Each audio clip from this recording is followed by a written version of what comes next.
ಬೆಂಗಳೂರಿನಲ್ಲಿ ಇವತ್ತು ಕೂಡ ಕರವೇ ಕಾರ್ಯಕರ್ತರು ಪ್ರತಿಭಟನೆಯನ್ನು ನಡೆಸಲಿಕ್ಕೆ ನಿರ್ಧಾರವನ್ನು ಮಾಡಿದ್ದಾರೆ. ಈ ಮೂಲಕ ಸರ್ಕಾರಕ್ಕೆ ಬಿಸಿ ಮುಟ್ಟಿಸಲಿಕ್ಕೆ ಸಿದ್ಧತೆಯಾಗಿದೆ. ಸಿಎಂ ಮನೆಯನ್ನ ಮುತ್ತಿಗೆ ಹಾಕೋದಾಗಿ ಕರವೇ ಎಚ್ಚರಿಕೆ ಕೊಟ್ಟಿದೆ. ಸಿಎಂ ಮನೆ ಮುಂದೆ ಪೊಲೀಸರ ಭದ್ರತೆಯನ್ನ ಹೆಚ್ಚಳ ಮಾಡಲಾಗಿದೆ.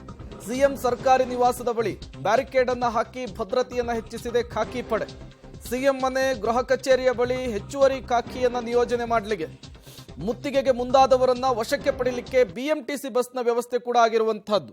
ಇವತ್ತು ಕೂಡ ಪ್ರತಿಭಟನೆ ಮುಂದುವರಿಯುವಂತಹ ಮುನ್ಸೂಚನೆ ಪೊಲೀಸರಿಗೆ ಸಿಕ್ಕಿದೆ.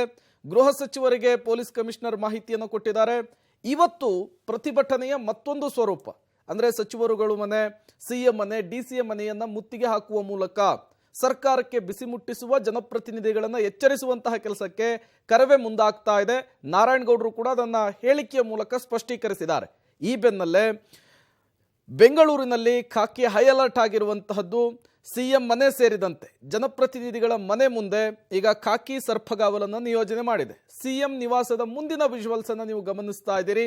ಒಂದು ಕಡೆ ಪೊಲೀಸ್ ವಾಹನ ನಿಂತಿದೆ, ಮತ್ತೊಂದು ಕಡೆ ಬ್ಯಾರಿಕೇಡ್ನಿಂದ ಸಂಪೂರ್ಣವಾಗಿ ಸಿದ್ಧತೆಯನ್ನು ಮಾಡಿಕೊಳ್ಳಲಾಗಿದೆ. ಕೆಎಸ್ಆರ್ಟಿಸಿ ಬಸ್ ಅನ್ನು ಕೂಡ ತಂದು ನಿಲ್ಲಿಸಿದ್ದಾರೆ.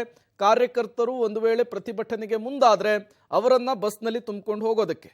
ಪ್ರತಿನಿತ್ಯಕ್ಕಿಂತ ಇವತ್ತು ಪೊಲೀಸರ ಸಂಖ್ಯೆಯನ್ನು ಕೂಡ ಹೆಚ್ಚಳ ಮಾಡಿರುವಂತಹದ್ದು. ನೀವು ಕೂಡ ಸಿಎಂ ನಿವಾಸದ ಎದುರಿನ ವಿಜುವಲ್ಸ್ ಅನ್ನು ಗಮನಿಸ್ತಾ ಇದ್ದೀರಿ.